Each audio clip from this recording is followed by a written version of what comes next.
Hello everyone, कैसे हैं आप सब? उम्मीद है सब बढ़िया हैं, तंदुरुस्त हैं। तो जैसे कि आप सबको पता है कि मेरा आज का पहला वीडियो आ चुका है और अगर आपने अभी तक नहीं देखा है तो सबसे पहले उसको जाके देख लीजिए। माता जी के 2 व्लॉग का रिव्यू मैंने उसमें कर लिया है और अब मैं करने जा रही हूँ माता जी के कल लास्ट वाले व्लॉग का रिव्यू, जो उन्होंने कल रात को मतलब कल उन्होंने जो शाम को अपलोड किया था उसके ऊपर, ठीक है?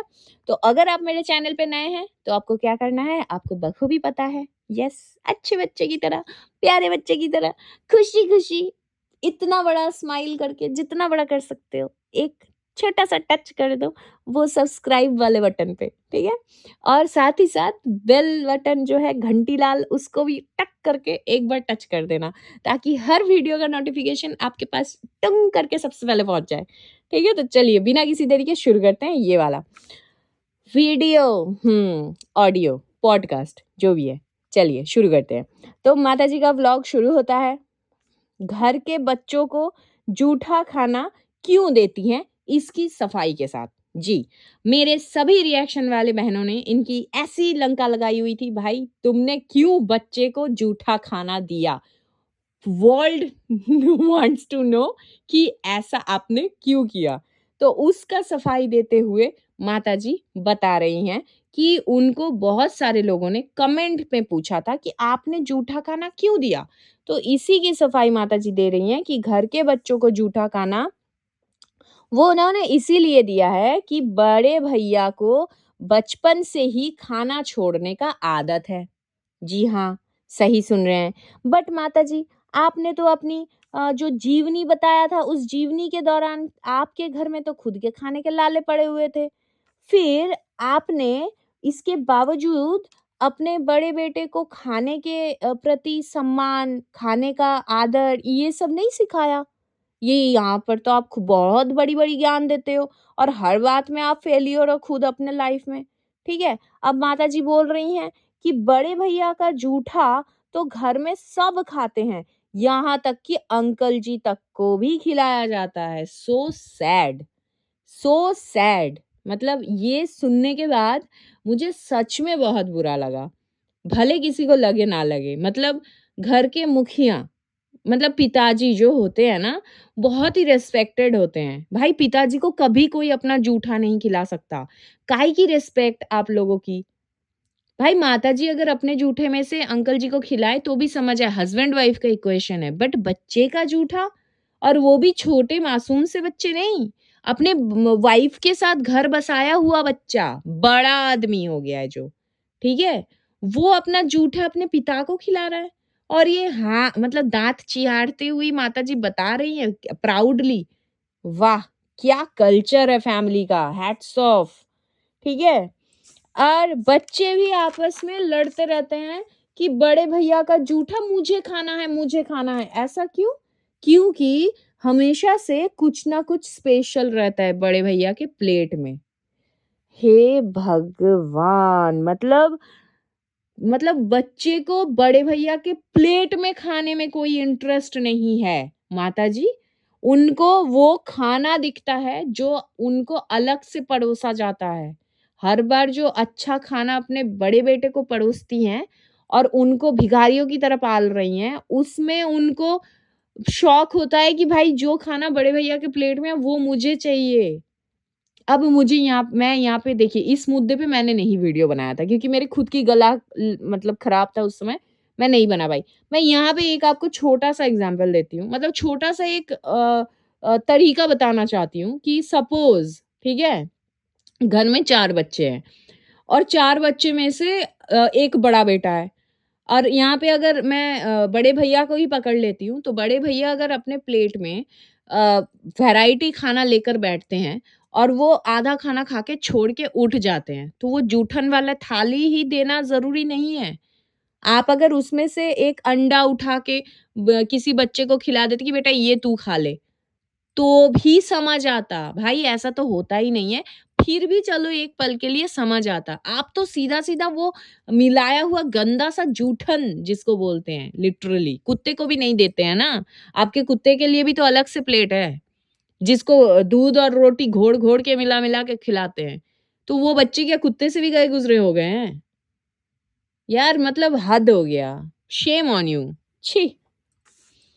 माताजी को ब्लैकमेल कौन कर रहा है पहले ये बताओ? माताजी बता रही है माताजी को छोटी बहू के नाम से ब्लैकमेल किया जा रहा है। भाई पहले ये बताओ मैंने इतना बड़ा कैसे मिस कर दिया? कौन कर रहा है माताजी को ब्लैकमेल? माताजी पता है ब्लैकमेल किस चीज़ को बोल रही हैं? आप लोग ज्ञान दे रहे हो माताजी को कि भाई आप ऐसे करो, वैसे करो, छोटी बहू अभी इस समय प्रेग्नेंट है तो उसके ऊपर टॉर्चर ना करो ज़्यादा, उससे काम ज़्यादा ना कराओ।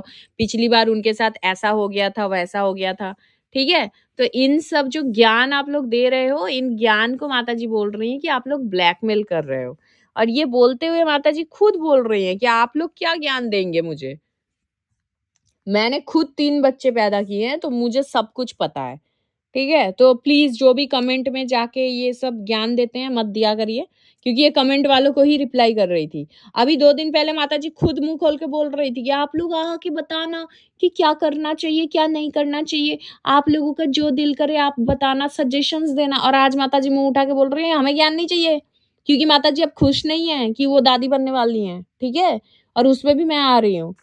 व्यूअर्स के कंसर्न को भौंकना बोल रही हैं माताजी, मतलब गुस्सा इस हद तक चला गया है कि वो बता रही है कि आप लोग भौंका मत करो, ठीक है? जिसे जो भौंकना है भौंकते रहो। क्योंकि वो खुद अपने कमेंट्स का ही जवाब दे रही थी और खुद खुद अपने कमेंट्स का जवाब देते हुए बोल रही है कि भौंकना बंद करो आप लोग, ठीक है? नहीं तो भौंकते रहो। खैर, इनसे उम्मीद ही क्या किया जा सकता है। अब माताजी का कहना है कि दादी बन रही हैं, ये जो स्टेटमेंट आप लोग दे रहे हो और हर जगह आप लोग बोल रहे हो, "अरे बधाई हो, आप दादी बनने वाले हो। अभी आप दादी बनने वाली हो, कितना बड़ा अचीवमेंट है, आपका इतना बड़ा शौक है, जो शौक आपका छोटा मतलब छोटी बहू आपका पूरा करने वाली है। आपके छोटे बेटे ने इतना बड़ा खुशखबरी दिया है कि आप दादी बनने वाले हो।" तो देखिए इतना बोलने की कोई ज़रूरत नहीं है, ठीक है? क्योंकि माताजी पहले से दादी बन चुकी हैं। माताजी को कोई शौक नहीं है दोबारा से ये सब सुनने का। ये मेरी नहीं, माताजी का स्टेटमेंट है, ठीक है? तो सुनिए, माताजी के बड़े भसुर के 3 गो, 4 गो नाती-नातिन है, ठीक है? जो माताजी को पहले ही सब दादी-दादी बोल चुके हैं। फिर माताजी 2 दिन पहले के ब्लॉग में मतलब छाती पीट-पीट के तनीषा के लिए दुआ माँगो, क्यों बोल रही थी माताजी मुझे थोड़ा ये बताना? और व्यूअर्स से ही बोल रही थी कि तनीषा के लिए दुआ माँगिए कि मेरी ज़िंदगी में किसी चीज़ की कोई कमी नहीं है। अब बस मेरे दोनों बहुओं का गोद भर जाए और मैं जल्द से जल्द दादी बन जाऊँ, मेरे दोनों हाथों में लड्डू हो। ये स्टेटमेंट तो आप ही का था माताजी। फिर ये आप क्यों बोल रही थी? अभी अभी जब आपके व्यूअर्स आपको इतना ज़्यादा मतलब हर चीज़ में ब्लेसिंग्स दे रहे हैं, हर चीज़ में आपको याद दिला रहे हैं कि भाई आप दादी बनने वाली है, तो उसमें आपको इतना बुरा लग रहा है। आप सीधा मुँह उठा के बोल रहे हैं कि इसमें अलग से कुछ खुश होने वाली बात नहीं है, मैं पहले से ही दादी बन चुकी हूँ। उफ़! बहू बेटा कंटेंट है माताजी के लिए, ऐसा माताजी बता रही हैं, ठीक है? किसी के घर से छीन के नहीं लाते हैं। तो यहाँ पे माताजी कुछ नहीं बोलना है, कुछ नहीं बोलना है करके फिर से रिएक्शन वालों को भरपूर टारगेट कर रही हैं। तो यहाँ पे मैं आपको क्लियरली बता दूँ, माताजी आपके घर में घुस के कोई आपसे कंटेंट छीन के नहीं ला रहा है। यहाँ पे जो मैं आपके ऊपर रिएक्शन दे रही हूँ, ये मेरा वे ऑफ वो है मतलब मेरा एक तरीका है कि मैं जिस तरीके से अपना यूट्यूब चैनल चलाना चाहती हूँ, ठीक है? मेरे लिए आप कोई स्पेशल नहीं हो। आज आपके लिए बोल रही हूँ, कल किसी और के लिए बोलूँगी। तो आप अपलोड ही मत करो, ऐसी चीज़ें दिखाओ ही मत। जिस तरीके से आप लोग घर से बाहर जाते वक़्त अपने लिपस्टिक का, अपने काजल का, अपने बिंदी का, अपने साड़ी का, अपने जूता का, अपने पर्स का ख़्याल रखते हो, ध्यान रखते हो कि कहीं से कुछ दिख तो नहीं रहा है, वैसे ही सोशल मीडिया का भी इसी तरीके से ध्यान रखना पड़ता है। तो इसी तरीके से ध्यान रखिए कि सोशल मीडिया में कुछ भी मुँह उठा के नहीं दिखा सकते, कुछ भी मुँह उठा के नहीं बोल सकते, कुछ भी इंसल्टिंग काम नहीं कर सकते, नहीं तो इस तरीके से लोग रिएक्शन देते हैं। रिएक्शन मतलब आईना, व्लॉगर्स का आईना होता है रिएक्शन चैनल। आप जो करते हैं, हम वही बताते हैं, ठीक है? तो टारगेट करना बंद कर दीजिए जो आपसे ना हो पाएगा। कंटिन्यू हमें कंटेंट मिलता रहेगा। खैर तनीषा को क्या काम दिया था माताजी ने? सुनिए अब। वो जो पिछला वाला व्लॉग एंड किया था उन्होंने कि तनीषा को एक काम दिया है, तो सुनिए। तनीषा को चाय बनाने के लिए बोला था माताजी ने, जिसका पौने घंटा हो गया लेकिन तनीषा ने चाय नहीं दिया। तो भोजपुरी खेल रही है माताजी। हाय! हमें भोजपुरी आता है। ऐसा नहीं है कि आप भोजपुरी में वीडियो बनाएँगी तो आधा रिएक्शन वाले घूम के कहीं और चले जाएँगे। आपके ऊपर रिएक्शन नहीं देंगे। कतई ना हो सकेला माताजी। हम सबको भोजपुरी आवेला थोड़ा-थोड़ा, ठीक है? काम हम चला लेगा। थोड़ा-थोड़ा माताजी कैरी ऑन, ठीक है? मैं बता रही हूँ क्योंकि माताजी बोल रही हैं माताजी को अभी बड़ी बहू के साथ झूठा-झोटी करना है।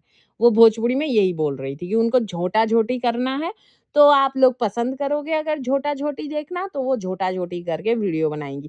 कैरी ऑन माताजी, मैं खूब पसंद करूँगी झोटा-झोटी देखना, आप शुरू कर दीजिए प्रभु का नाम लेके, ठीक है? अब बाहर का घी का डब्बा हाथ में लेके बता रही हैं कि जो राजकुमार है वो सिर्फ़ आधा किलो ही घी लेकर आया है दुकान से, ठीक है? और ये हाथ में घी लेते हुए माताजी घर के खाने के ऊपर प्रवचन दे डाली।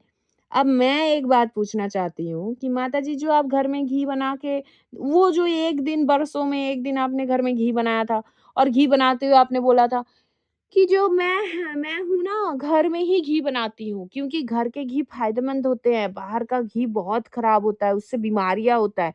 तो ये बीमारी क्यों खरीद के लाया गया है? वैसे इसके पहले भी आपके वो हलवे वाले जो वीडियो मैंने क्लिप कट किया था, तो उसमें भी आप ऐसे ही बाहर के कागज़ के घी के डब्बे को निचोड़-निचोड़ के मतलब पाउच को निचोड़-निचोड़ के आप हलवा हलवा बना रही थी।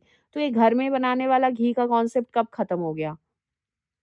हाँ, वही होता है ना कंटेंट की तरह कोई चीज़ दिखा दो मज़े-मज़े में और ये बोल दो कि हमेशा ही मैं यही करती हूँ और इसी तरीके से इंसान फँस जाता है। ख़ैर खाइए, खाइए, खूब खाइए बाहर का घी। इसके बाद माताजी बोल रही हैं कि मतलब सुबह से इसके बाद माताजी एक वो मैं आपको बता रही हूँ जिनको समझ नहीं आया। दूध में चावल के आटे का पहले आटा गूँथ के फिर उसका ऐसे लोई-वोई बना के फिर दूध के अंदर डाल के वो चीनी-वीनी डाल के एक पीठा काइंड ऑफ उन्होंने बनाया था और वही ले जाके तनीषा को टेस्ट करवाते हुए बोल रही हैं कि पहले खाई हो कभी? हैं? सब भीख माँगे आए हैं मेरे घर में, देखो मैं खिला रही हूँ तुमको। खाई हो, अब बताओ खाकर कैसा बना है? तो तनीषा बोलती है, "हाँ, मेरी माँ मैं खाई हूँ, मेरी माँ तो अलग तरीके से बनाती है, मतलब मेरी माँ तेरे से अच्छा बनाती है।" ख़ैर, अब ऐसे ही एक कटोरा ले जाके राजकुमार के हाथ में थमाया और राजकुमार के बिस्तर में खुद भी बैठ गई और वो खा रही है और राजकुमार से कैमरा के पीछे जो खड़ा है, वो पूछ रहा है कि, "कैसा बना है? कैसा लग रहा है?" तो राजकुमार पहला चम्मच मुँह में लेके बोल रहा है कि, "बहुत अच्छा बना है, लेकिन अब ये मेरा सुबह से अभी 2:30 बज रहा है, ये मेरे आज का पहला निवाला मैंने लिया है।" तो वो नॉर्मली बोल रहा था, बट वो कोई भी चीज़ नॉर्मल कैसे हो सकता है जब बगल में माताजी बैठी है? आपकी हिम्मत कैसे हुई सोचने के लिए कि आप कोई भी चीज़ नॉर्मली बोल के निकल लोगे? अब माताजी बगल में से बैठ के बोल रही है, अरे, अरे! सुबह से पड़ा हुआ है बिस्तर में, एक तो नल तोड़ दिया, सुबह से बैठा हुआ है बिस्तर में, बिस्तर से उतरा नहीं है, अभी 2:30 बज चुका है, उधर मेरा बड़ा बेटा खटे जा रहा है शॉप पर, ये नहीं कि उनके पास चले जाएँ और यहाँ ये बता रहा है कि इसको पहला निवाला 2:30 बजे मिल रहा है। तो बेचारा वो पीछे से बता रहा है राजकुमार कि मैं कल देर रात तक भैया के शॉप पर ही था, काम कर रहा था। तो ऑब्वियसली जो इंसान लेट नाइट तक काम करेगा, वो तो सोएगा ना सुबह में। बट ऐसा नहीं है माताजी कि आपके घर में कोई बिस्तर पे खाना नहीं खाया है इसके पहले। आप खुद पिताजी के साथ मतलब आपके बच्चों के पिताजी के साथ बैठकर आप वहाँ पे बिस्तर पे ही खाना खाती हैं, नाश्ता भी कर लेती हैं, लंच भी कर लेती हैं, सब कुछ कर लेती हैं, तो छोटे बेटे को क्यों नहीं दिया गया? सुबह का चाय और जो बच्चा सुबह साढ़े 9, 9 बजे के अंदर ब्रेकफ़ास्ट कर लेता था, जिस वजह से वो अम्बाला से निकल गया था, इसके पहले आप सबको याद होगा, क्योंकि उसे वहाँ भी डेढ़-डेढ़ 2-2 बजे तक खाना नहीं पूछा जा रहा था, ठीक है? क्योंकि ये लोग सोते थे, ये लोग लेट नाइट तक काम करते थे और दिन में सोते थे, देरी में उठते थे और इसीलिए इनका ब्रेकफ़ास्ट नहीं हो पाता था, उससे भूख बर्दाश्त नहीं होता था। ये खुद माताजी का स्टेटमेंट रहा है कि मेरा छोटा बेटा भूख बर्दाश्त नहीं कर पाता है सुबह के 9 बजे तक, ठीक है? तो वो इंसान 2:30 बजे तक भूखले पड़ा हुआ है बिस्तर में और माताजी उनको खाने के लिए भी नहीं पूछ रही है, उल्टा गुस्सा दिखा रही है। मतलब इतना नफ़रत कैसे हो गया एकदम से कि उसके आने वाले बच्चे के दादी तक बनने का आपको कोई खुशी नहीं है, आप पहले ही बता रहे हो कि मैं पहले ही दादी बन चुकी हूँ, फिर उस बेचारे को आप खाना तक नहीं पूछ रहे हो, इतना क्या गम आ गया छाती में, हैं? सिर्फ़ कंटेंट लीक हो गया है? और वो भी मैं आपको एक और बात बता दूँ, मैंने उस टॉपिक के ऊपर भी वीडियो नहीं बनाया था जो राजकुमार का वीडियो आया था रिएक्शन सबका, कि जिस दिन रिएक्शन मतलब उसने सबको बताया था और पहला जो वो डॉक्टर के पास लेकर गया था। उस वीडियो में भी माताजी गाड़ी में बैठकर यही बता रही है कि हाँ, हमें वीडियो नहीं बनाने दिया गया था, मैं बनाई भी नहीं थी और बनाने भी नहीं दिया गया था क्योंकि ये चाह रहा था कि वही अपने चैनल पर ही सब कुछ डाले। तो ऑब्वियसली उसका है। मुझे आप लोग एक बात बताइए कि अगर इतना ज़्यादा जो बोला जा रहा है कि राजकुमार के ऊपर कि भाई प्रेशर क्रिएट किया जा रहा है कि तुम जाओ अपने भाई के शॉप पर काम करो। तो मुझे आप एक बात बताइए कि उस शॉप पर कितने परसेंट का मालिकाना है छोटे राजकुमार का? कितने परसेंट का हकदार है वो? दोनों भाइयों का मिली-भगत से शॉप खरीदा गया है क्या? मतलब खरीदा तो नहीं होगा, वो रेंट पे ही लिया होगा। मतलब जो भी किया हुआ है, उसमें उनका अधिकार है क्या? क्योंकि मुझे जहाँ तक पता है जो तनीषा का चैनल है, जो बड़े भैया का चैनल है, उसका जो भी पैसा आता है, वो लोग अपने पास ही रखते हैं। अब जो लड़का खुद बाप बनने वाला है कल को और जिसके पास कोई जॉब नहीं है, जिसका वाइफ भी हाउसवाइफ है, तो वो अपने फ्यूचर के लिए अगर अपने खुद का ही कंटेंट को प्रेशियसली संजो के रखना चाहता है कि सिर्फ़ और सिर्फ़ मैं अपने चैनल पे डालूँगा ताकि इनसे कोई रेवेन्यू आ जाए मुझे, जो मेरे फ्यूचर में काम आए, मेरे बच्चों के काम आए, तो इसमें क्या बुरा है? इसमें क्या बुरा कर्म कर दिया इसने कि इसके ऊपर इस तरीके से बिहेव किया जा रहा है पूरा परिवार? भाई उधर मुँह सड़ा के बड़ा भाई घूम रहा है, जिसके तरफ से आज तक कोई खुशी वाला कांग्रेचुलेट वाला मतलब कांग्रेचुलेशंस वाला कोई वीडियो नहीं आया है, कोई फीडबैक नहीं आया है, जो फीचर ही नहीं होना चाहता किसी के व्लॉग में। और माताजी यहाँ ये बोल रहे हैं कि वो इतना बिज़ी है कि वो व्लॉग भी नहीं डाल पा रहा है। इधर बीवी के साथ बढ़िया गाना गा-गा के किसी को सिग्नल मार रहा है, किचन में खड़े होके बताओ। तो ये हो रहा है एक ही परिवार में दोनों बच्चों के साथ बहुत गंदे तरीके से भेदभाव। तो आपको क्या लग रहा है बहनों मतलब ये लोग एक नॉर्मल फैमिली है और एक हर एक नॉर्मल फैमिली में ऐसे ही होता है? क्या आपके घर में भी ऐसे ही होता है? या मतलब ये जो भी कर रहे हैं, सच में ये सही कर रहे हैं और हम रिएक्शन वाले खामोखा इनके पीछे पड़े हैं? स्पेशली मैं अपनी बात करूँगी, आपको क्या लगता है यहाँ पे कि मैंने जो भी बोला है क्या सच में गलत बोला है? अगर आपको जो भी लग रहा है गलत, सही, please let me know in the comment section और अगर आपको मेरा ये वीडियो थोड़ा-सा भी अच्छा लगा है बहनों, थोड़ा-सा भी लॉजिकल लगा है तो प्लीज़ लाइक कर देना, एक टच करने में कुछ नहीं जाता है। एक लाइक कर देना और चैनल को सब्सक्राइब कर लेना। मिलते हैं नेक्स्ट वीडियो में, तब तक के लिए take care, bye bye, love you all.